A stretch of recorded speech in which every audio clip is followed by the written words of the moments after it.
본문의 고난을 중심으로 고난의 종류 9번째 사명 감당 중의 고난이란 제목으로 말씀을 전하겠습니다. 고난이 없는 사명은 없다. 하나님의 일을 감당한다는 것에는 고난을 각오하는 차원이 있다를 강조하는 겁니다. 구약성경에서 사명을 감당한 많은 인생들이 있습니다. 첫째, 본인은 원하지 않았는데, 생각지 않았는데 하나님이 강권하여 사명을 주신 예가 있습니다. 모세입니다. 출애굽기를 보면 하나님이 떨기나무에 불로 나타나시고 출애굽과 광야 40년의 사명을 주십니다. 그때 모세의 첫 번째 답은 이겁니다. 내가 누구기에 바로에게 가며 이스라엘 자손을 애굽에서 인도하여 내리까 못하겠다, 할 수 없다를 완곡하게 말한 겁니다. 그래서 NLT 영어 성경은 But Moses protested to God. 그러나 모세는 하나님께 저항했다로 번역을 합니다. 그러자 하나님이 다시 길게 사명 감당해야 된다. 사명에 합당한 능력도 주겠다고 말씀하십니다. 그 말을 들은 모세의 답은 이겁니다. But Moses protested again. 모세는 다시 저항했다로 못한다, 할 수 없다 답을 합니다. 그러자 하나님이 이번에는 기적을 보여주십니다. 너 개인의 열심이나 노력으로 하는 게 아니라 나의 전능함으로 하는 거다를 보여주셔요.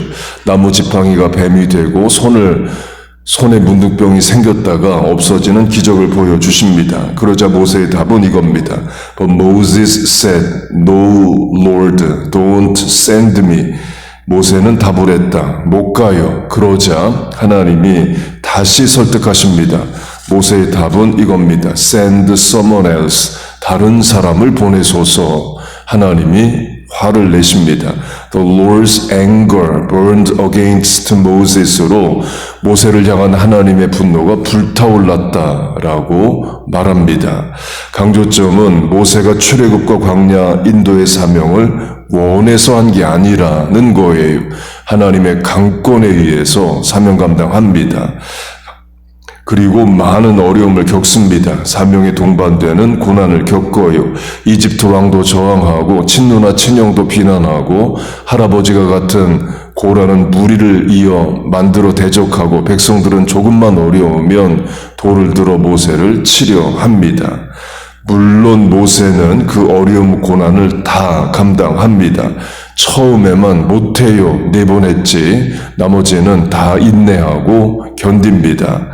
하나님이 이스라엘을 다 죽이시고 너로 말미암아 민족을 다시 시작하게 하겠다 하실 때에도 모세는 차라리 나를 죽이고 백성을 살려달라 그런 말을 할 정도로 사명에 합당한 고난을 능히 다 감당을 합니다. 그렇게 나는 원하지 않았는데 하나님이 강권하셔서 사명 감당하고 고난도 감당하는 차원이 있습니다. 반대로 자원에서 감당하는 사명과 고난도 있습니다. 그것도 모세처럼 기적이나 꿈이나 환상 같은 방법은 전혀 없이 하나님의 음성을 시각적이든 또 청각적이든 들은 게 없는데 자원하여 사명 감당을 하는 예가 있어요. 그리고 그 사명 감당에 동반되는 고난도 기꺼이 감당하는 차원이 있습니다. 느헤미야가 그 예입니다. 느헤미야 1장을 보면 느헤미야가 페르시아 왕의 술 맡은 관원의 일을 합니다. 요셉 이야기에도 컵베어러 술 맡은 관원 이야기가 나오죠. 성경시대의 술 맡은 관원은 떡 맡은 관원과 함께 왕을 가장 가까이 보좌하고 늘 대화하는 최측근 고위 관리입니다. 그 느헤미야가 출세에 있습니다. 그러던 어느 날 지도상 직선거리 600마일 떨어진 예루살렘 성에 대한 소식을 듣습니다. 성 문은 허물어지고 성들은 불타있다. 70년 전에 바벨론에 의해 나라가 망한 이후로 전혀 재건이 안 되고 버려진 채로 예루살렘이 있다. 그 말을 듣고 느헤미야가 슬퍼하고 울며 금식하고 기도합니다. 그때 하나님이 꿈이나 환상으로 느헤미야에게 나타나신 것이 전혀 없다. 이에요. 그렇게 느헤미야가 예루살렘에 대한 소식을 듣고 금식하며 기도한 것이 기슬르월입니다. 그리고 니산월이 되었다 말합니다. 그 말은 4개월이 지났다 말해요. 곧 그 4개월 동안 느헤미야는 혼자 고민하는 겁니다. 그 4개월 중에 하나님이 나타나셔서 분명한 어떤 메시지나 명령을 주신 게 없습니다. 그렇게 고민하던 어느 날 페르시아 왕이 느헤미야에게 마음에 근심이 있느냐를 물어요. 얼굴에 다 드러날 정도로 고민하고 있다는 거죠. 그때 느헤미야가 왕에게 자신을 예루살렘 총독으로 보내달라. 그래서 성을 재건하게 해달라고 말합니다. 성경 최초로 나오는 예루살렘 총독입니다. 곧 빌라도 총독 이전에 또 여러 총독들이 있었습니다. 강조점은 하나님이 직접 느헤미야에게 예루살렘 성을 재건하라고 명하신 게 없다는 거예요. 물론 하나님이 다 역사하시고 느헤미야의 마음도 주장하신 거죠. 그러나 모세의 경우처럼 가시적 가청적으로 구체적으로 나타나셔서 명하신 건 없다입니다. 곧 모세는 하기 싫은데 억지로 사명을 감당한 차원이 처음에 있었다면 느헤미야는 처음부터 자원해서 사명을 감당하고자 합니다. 그렇게 느헤미야가 자원해서 사명을 맡게 됩니다. 페르시아 왕궁의 고위 관리직이라는 안전하고 또 귀한 지위를 버리고 무너진 성을 재건하는 어려운 일에 자원하여 나서요. 강조점은 하나님의 일을 하기 위해 느헤미야가 나섭니다. 그러면 그 일이 쉬우냐는 거예요. 어렵습니다. 곧 하나님의 일과 어려운 일이 같은 일입니다. 사명 감당과 고난 감당도 같은 차원이 있어요. 그래서 하나님의 일을 하면서 어려움과 고난이 있다고 해서 낙심하거나 좌절하면 안 됩니다. 하나님이 나를 안 도우신다거나 버리셨다 생각하면 안 돼요. 원래 어려운 겁니다. 컴퓨터 용어로 하자면 디폴트 기본 설정에 사명 감당 그러면 고난도 포함이 된 것과 같습니다. 그래서 제가 신학 공부를 이제 막 시작한다거나 목회를 시작하는 젊은 목사님이 있을 때 권면해 주고 싶은 말이 있냐 그러면 저는 이렇게 권면하겠습니다. 목회의 기쁨과 감사도 있지만 고난과 어려움도 있다. 그거 당연하게 여겨야 된다. 결혼을 막 시작하는 부부가 있다고 할 때에 권면할 말이 뭐냐 물은다면 큰 행복과 큰 기쁨도 있지만 어려움과 갈등도 있는 게 현실이다. 외면하지 말라. 이기고 또 극복하라 권면하겠습니다. 자녀를 출산한 부부에게 권면의 말이 있느냐고 하면 하나님이 자녀를 통해 세상이 줄 수 없는 큰 기쁨과 감사도 주셨다. 그런데 동시에 큰 어려움과 또 좌절도 올 수 있다. 를 이야기할 겁니다. 직장 생활 막 시작하는 청년에게 말한다면 도전과 성취, 자아 실현도 없겠지만 직장 내의 갈등 어려움도 있는 거 분명하다. 그렇게 이야기를 해주겠어요. 지난주에 한국 서울 합정동 양화진에 19세기 말 20세기 초에 조선에 와서 선교하고 한국에서 죽은 많은 선교사들 이야기를 했습니다. 그 양화진에 선교사와 가족들 앞에서 562명이 묻혀 있습니다. 그 선교사들에 대한 책 여러 권 나왔고 저도 다 읽었습니다. 그 중에 하나님이 꿈이나 환상으로 나타나셔서 조선의 선교사로 가라 한 예가 한 건이 없습니다. 다 선교사 개개인의 기도하고 자원해서 온 겁니다.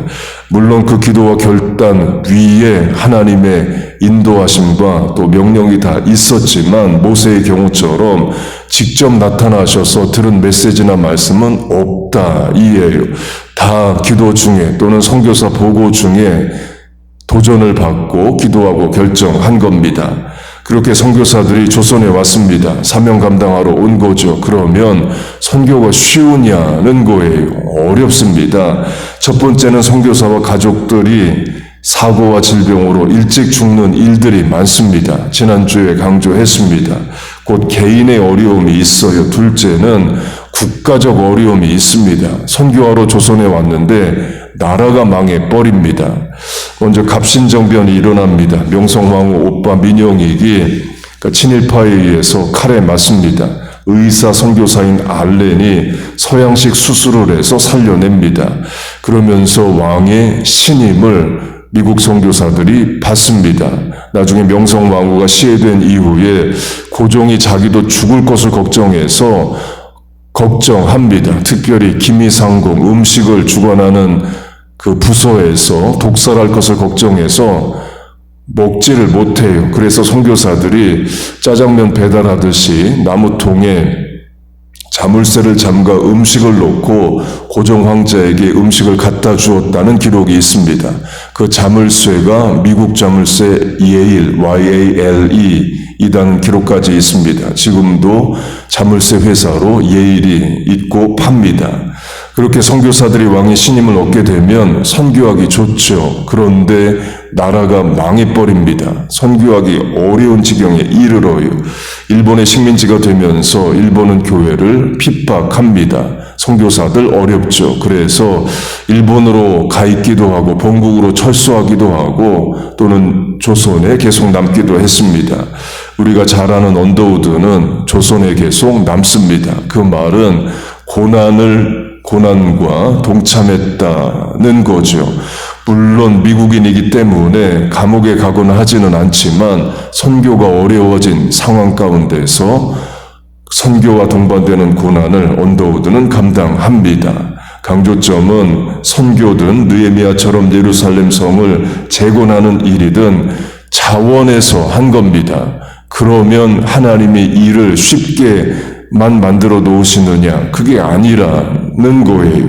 어려움 많습니다. 사명 감당의 고난이 있는 게 현실입니다. 그래서 고난까지 감당하는 것이 사명 감당인 차원이 있습니다. 하나님은 사명 감당의 고난을 없애주시는 게 아니라 고난 중에 피할 길을 여십니다.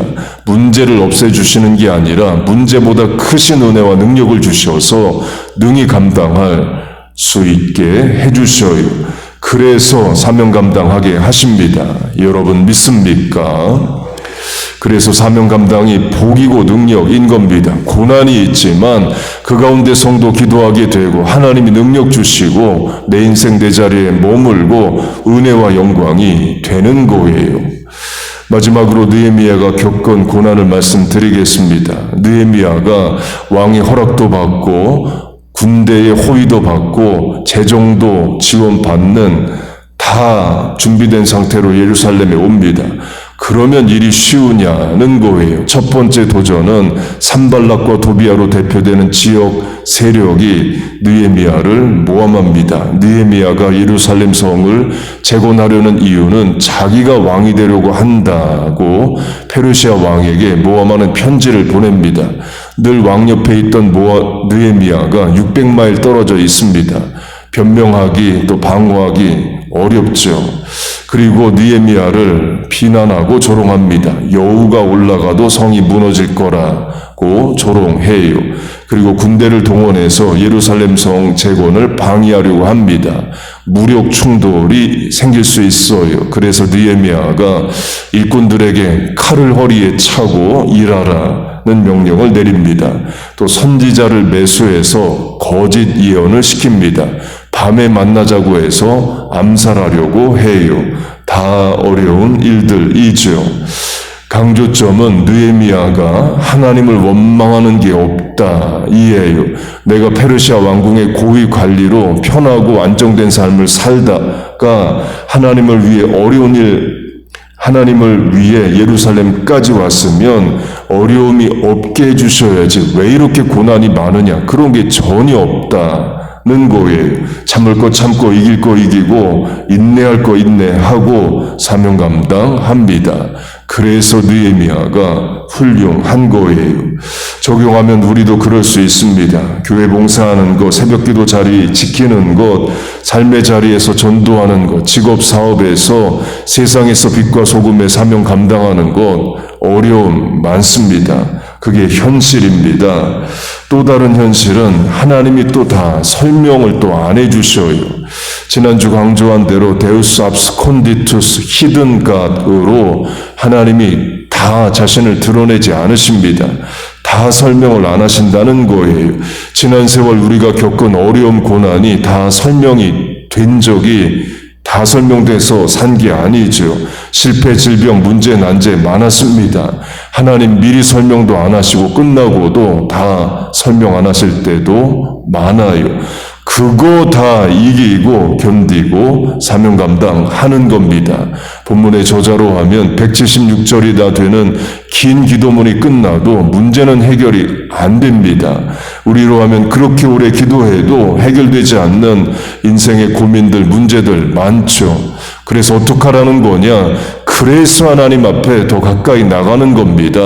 그래도 하나님 앞에 한 번 더 기도하고 의지하는 거예요. 끝까지 사명 감당하는 겁니다. 고난이 있어도 하나님의 은혜를 믿고 도우심을 의지하고 사명 감당하는 거예요. 여러분, 그렇게 삶의 자리에서 하나님이 주신 가정, 직장, 사업, 교회 봉사, 전도, 선교의 사명 감당하시기 축복합니다. 그 어려운 일을, 그러나 해야 되는 일을 해내는 우리와 자녀, 교회 되기를 바랍니다. 그렇게 사명 감당하고자 할 때에 하나님만이 주시는 은혜와 능력이 있기를 바라요. 그렇게 사명 감당하는 우리와 자녀, 교회 되시기를 주의 이름으로 축복하고 축원합니다. 아멘. 기도하겠습니다. 하나님 아버지, 오늘도 하나님만이 공급하시는 은혜와 힘을 사모하고 강구하려 이 새벽에 나왔습니다. 내 힘과 내 뜻, 안 되고 못해 사는 것들 부지기수입니다. 그래서 하나님의 위로부터 보시는 은혜와 능력을 소망하오니 주여 우리를 도와 주시옵소서. 하나님의 전능하심이 내 능력과 가능성 되게 하여 주옵소서. 오늘도 하나님이 주신 삶의 모든 자리, 공간에서 해야 되는 일들을 감당할 체력, 능력, 은혜, 믿음, 도울 사람 붙여 주시옵소서. 그래서 오늘 밤의 자리에 누울 때에 하나님 인도하시고 은혜 주셨다 고백하게 하여 주옵소서. 오늘도 안타까이 간구하는 기도에 마음의 소원과 인생의 계획에 하나님 은혜와 능력을 더하여 주시옵소서. 예수님의 이름으로 기도하옵나이다. 아멘.